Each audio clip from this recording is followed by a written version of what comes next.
Hello guys, welcome to my channel. நான் உங்கள் யுவராஜ். நீங்கள் பார்த்து கொண்டிருப்பது யூ சீரியஸ் யுவராஜ். இன்னைக்கு முக்கிய செய்திகளை பற்றி நம்ம சேனல் இப்போ பார்த்துருவோம். ஃபர்ஸ்ட் நியூஸ், தமிழக அரசியல் சூழ்நிலைக்கும் எங்களுக்கும் தொடர்பில்லை. மத்திய மந்திரி எல் முருகன். தமிழ்நாட்டில் நிலவும் சூழ்நிலைக்கும் எங்களுக்கும் எந்த பங்கும் இல்லை என்று எல் முருகன் கூறினார். ஒரு மத்திய மந்திரி மாதிரியே பேசுகிறாரு. எந்த ஒரு மந்திரியாக இருந்தாலுமே அவங்களுடைய நாட்டோடைய மாநிலத்தோடைய நிலைமையை தெரிஞ்சுட்டு அதுக்கேற்ற மாதிரி பேசணும். தமிழக அரசியலுக்கும் சூழ்நிலைக்கும் எங்களுக்கும் எந்த சம்மந்தமும் இல்லைன்னு சொல்லி ஒரு லூசு மாதிரி பேசிகிட்டு இருக்காங்க. ஒரு சென்ட்ரல் மினிஸ்டர் எப்படி சொல்கிறது இவரை? தமிழ்நாட்டில் நிலவும் சூழ்நிலைக்கும் எங்களுக்கும் எந்த பங்கும் இல்லை என்று எல் முருகன் கூறினார். ஓகே, நான் ரெண்டாவது நியூஸ் போக இல்லைன்னா இவங்க மாதிரி பேசுகிறவங்கள பார்த்து டென்ஷன் தான் ஆகும். தமிழகம் முழுவதும் பட்டாசு வெடித்து தாவேகாவினர் கொண்டாட்டம். கவர்னர் இந்த முறையாவது ஆட்சி அமைக்க அழைப்பாரா என்ற எதிர்பார்ப்பு தமிழகம் முழுவதும் தாவேகாவினர் மத்தியில் ஏற்பட்டுள்ளது. கண்டிப்பாக அழைப்பார். நாளைக்கு பதவி ஏற்கிறது உறுதியாயிருக்கு, கிட்டத்தட்ட உறுதியாயிருக்கு.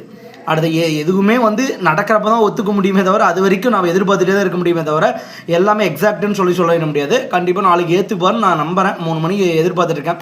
அடுத்த 3 பொறுமையாக இருங்கள், நல்ல செய்தி வரும். அதிமுக முன்னாள் அமைச்சர் RP உதயகுமார். எடப்பாடி பழனிசாமி இல்லாமல் அதிமுக MLAக்கள் சிலர் தனியாக ஆலோசனை நடத்தியது பரபரப்பை ஏற்படுத்தியுள்ளது. அடுத்த நியூஸுக்கு போகலாம். எதிர்கால தமிழக வரலாறும் நன்றி சொல்ல கடமைப்பட்டுள்ளது. ஆதவ அர்ஜுனா. விடுதலை சிறுத்தைகள் கட்சியினரும் தலைவரும் என் அரசியல் ஆசானும் மாபெரும் தலைவருமான தொல் திருமாவளவன் அவர்கள் ஆதரவு அளித்துள்ளார். கிட்டத்தட்ட ரொம்ப நாளாக நேற்றுலேருந்து எதிர்பார்த்துட்டு இருந்த ஒரு நியூஸ். திருமாவளவன் ஆதரவு தெரிவிப்பார் என்னன்றது கண்டிப்பாக தெரிவிச்சிட்டாரு. தமிழக கவர்னருடன் தாவேகா தலைவர் விஜய் சந்திப்பு. தாவேகாவுக்கு 120 MLAக்களின் ஆதரவு கிடைத்துள்ளது.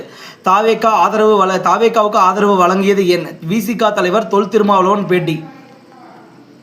தொல் திருமாவளவன் அவர்கள் பேட்டியில் கூறியிருப்பதால் தங்கள் முடிவு திமுக உடனான உறவை பாதிக்காது என திருமாவளவன் தெரிவித்துள்ளார். இந்த பற்றி நம்ம டீட்டெயிலாக பார்ப்போம். தமிழக சட்டசபை தேர்தலில் விஜயின் தாவேகா 108 இடங்களை கைப்பற்றியது.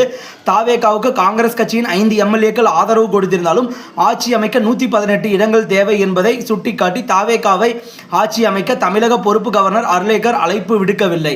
இதையடுத்து பெரும்பான்மைக்கு தேவையான ஆதரவை திரட்டும் முயற்சியில் தாவேகா ஈடுபட்டது. தங்களுக்கு ஆதரவு வழங்குமாறு திமுக கூட்டணியில் இடம்பெற்றுள்ள விசிக, இந்திய கம்யூனிஸ்ட், மார்க்சிஸ்ட் கம்யூனிஸ்ட், இந்திய முஸ்லீம் யூனியன் முஸ்லீம் லீக், IUML ஆகிய கட்சிகளுக்கு தாவேகா அழைப்பு விடுத்தது. தாவேகாவின் அழைப்பை ஏற்று இந்திய கம்யூனிஸ்ட், மார்க்சிஸ்ட் கம்யூனிஸ்ட் ஆகிய இரு கட்சிகளும் விஜய்க்கு நிபந்தனையற்ற ஆதரவு கொடுப்பதாக அறிவித்ததை தொடர்ந்து நீண்ட இழுபறிக்கு பிறகு இன்று விசிக மற்றும் IUML ஆகிய கட்சிகள் தாவேகாவுக்கு நிபந்தனையற்ற ஆதரவு வழங்குவதாக அறிவித்துள்ளன. இதன் மூலம் தாவேகா ஆட்சி அமைப்பதற்கு தேவையான பெரும்பான்மை கிடைத்துள்ளது. இதனால் இது திமுக காரங்க என்ன நினச்சிக்கிறாங்கன்னா, ஏதோ திமுக சரிதான், இந்த 4 கட்சிகளுமே விஜய் கூட சேர்ந்த மாதிரி சொல்லியிருக்காங்க. ஆனால் அது கிடையாதுங்க. இதனுடைய அரசியல் விளையாட்டு என்னன்னா, விஜயால் மட்டும்தான் ஆட்சி அமைக்க முடியும். இந்த முறை திமுகவும் ஆட்சி அமைக்க கூற முடியாது.